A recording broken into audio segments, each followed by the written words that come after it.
Saya Nadila dengan NIM 202101213. Saya Ahmad Maulida Advian dengan NIM 2021-01474. Saya Nabila Adora Kaila dengan NIM 202101318. Nama saya Nurzia Yuliatami, nomor induk mahasiswa 2021-01109. Direct request. Di sini saya akan menjelaskan materi direct request.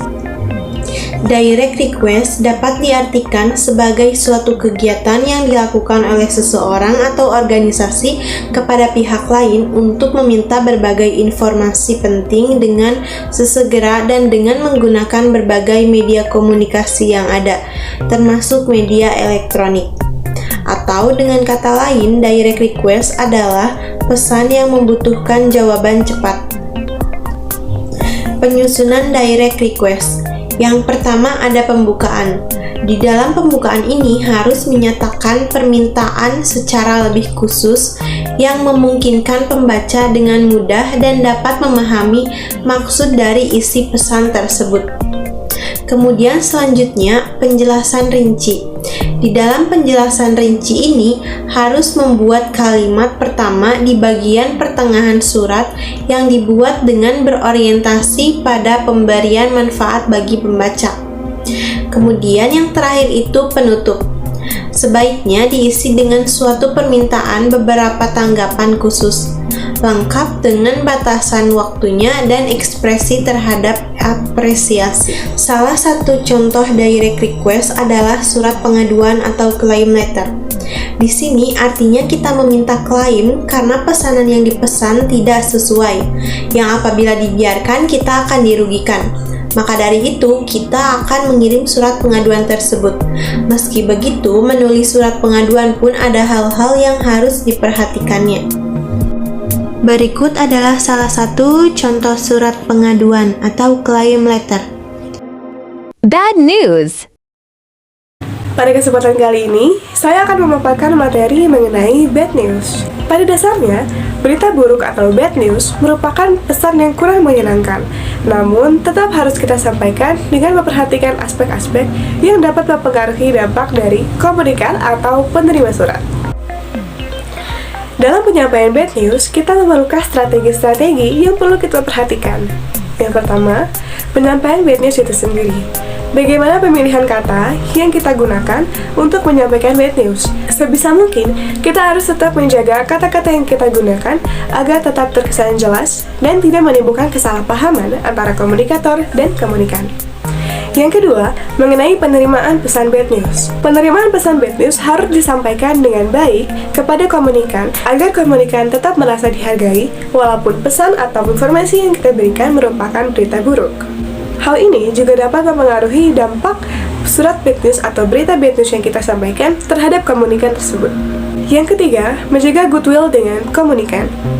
Yang dimaksud di sini adalah pesan bad news sebisa mungkin tidak mempengaruhi hubungan antara komunikan dan komunikator, sehingga hubungan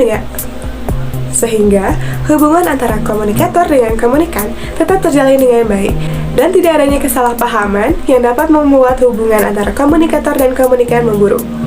Strategi yang telah saya paparkan sebisa mungkin harus diperhatikan dengan baik, karena hal itu dapat berpengaruh pada citra perusahaan dan juga pandangan orang-orang terhadap perusahaan melalui bad news yang perusahaan sampaikan.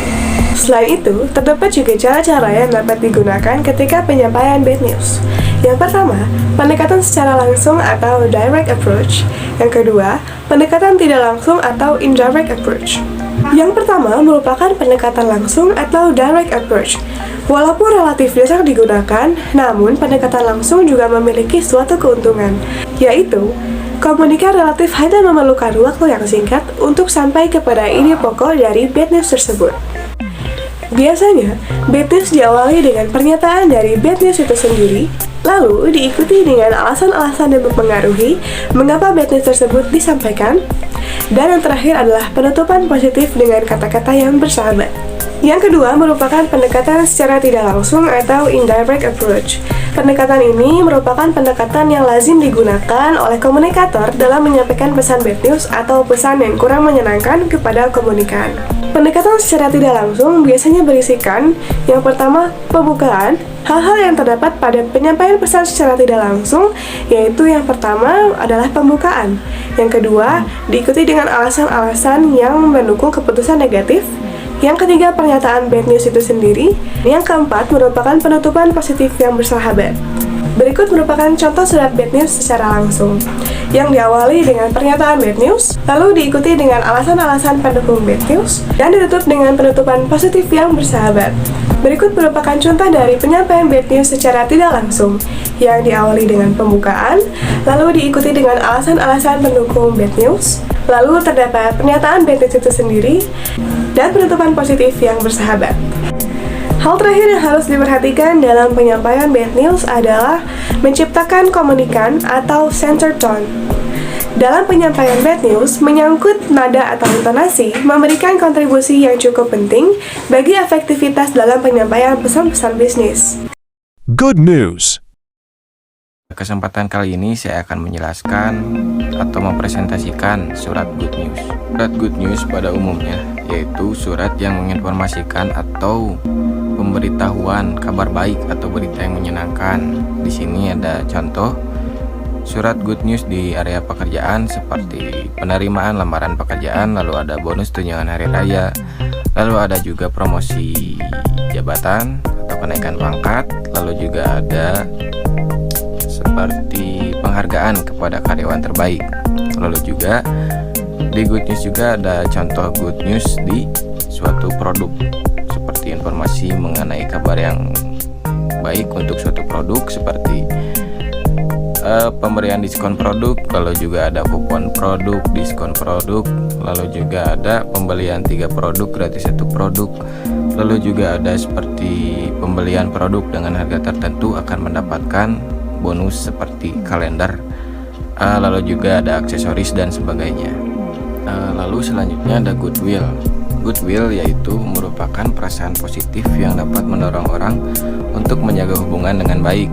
Sebagai pelaku bisnis, perasaan positif harus dilakukan untuk menjaga hubungan baik dengan para pelaku bisnis lainnya seperti pemasok ataupun juga pelanggan, dengan cara penyampaian pesan secara bersahabat, secara pendekatan untuk mendapatkan tujuan tertentu. Contoh pesan goodwill diantaranya seperti ucapan selamat dari pemimpin perusahaan kepada pemasok ataupun juga pelanggan, lalu juga ada ucapan selamat untuk kenaikan jabatan, lalu ada ucapan selamat menjadi ketua suatu organisasi tertentu, lalu juga ada seperti ucapan ulang tahun dan ucapan selamat lainnya. Berikut merupakan ada suatu contoh pesan good news yang disampaikan suatu perusahaan untuk para konsumennya yang dengan perihal potongan harga produk. Seperti di dalamnya terdapat bahwa perusahaan tersebut telah mengadakan diskon dari 10% sampai 50% pada produk-produk tertentu dengan jangka waktu mulai tanggal 1 Agustus sampai dengan 30 Agustus. Hal ini merupakan suatu informasi yang menyenangkan untuk para konsumen untuk membeli produk di perusahaan tersebut karena terdapat diskon-diskon dengan potongan harga-harga yang menarik. Genus Amplop.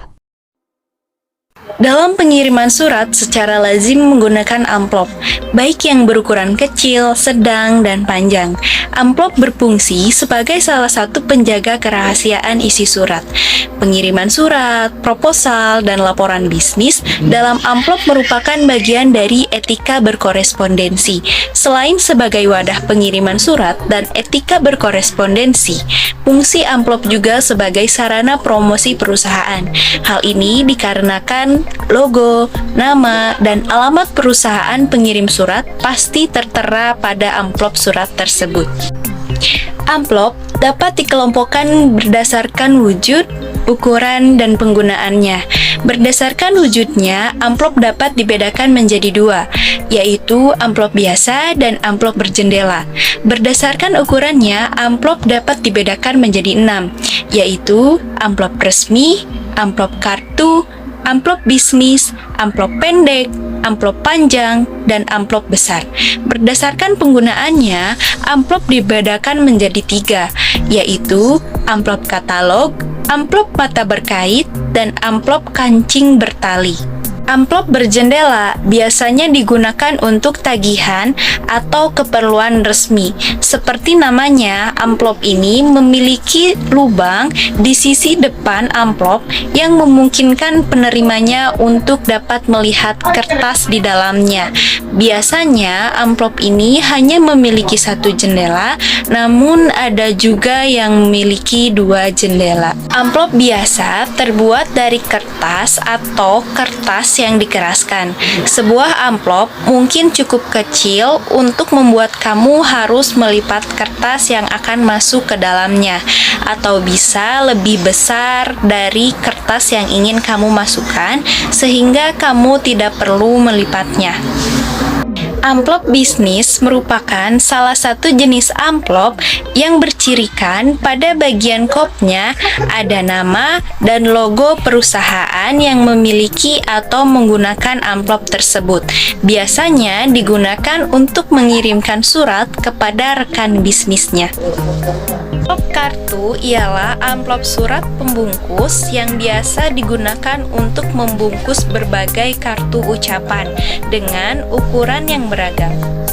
Katalog tidak hanya digunakan untuk pengiriman surat, tetapi juga untuk menyimpan surat asuransi, resum, majalah, laporan, dan katalog yang biasanya tidak boleh dilipat.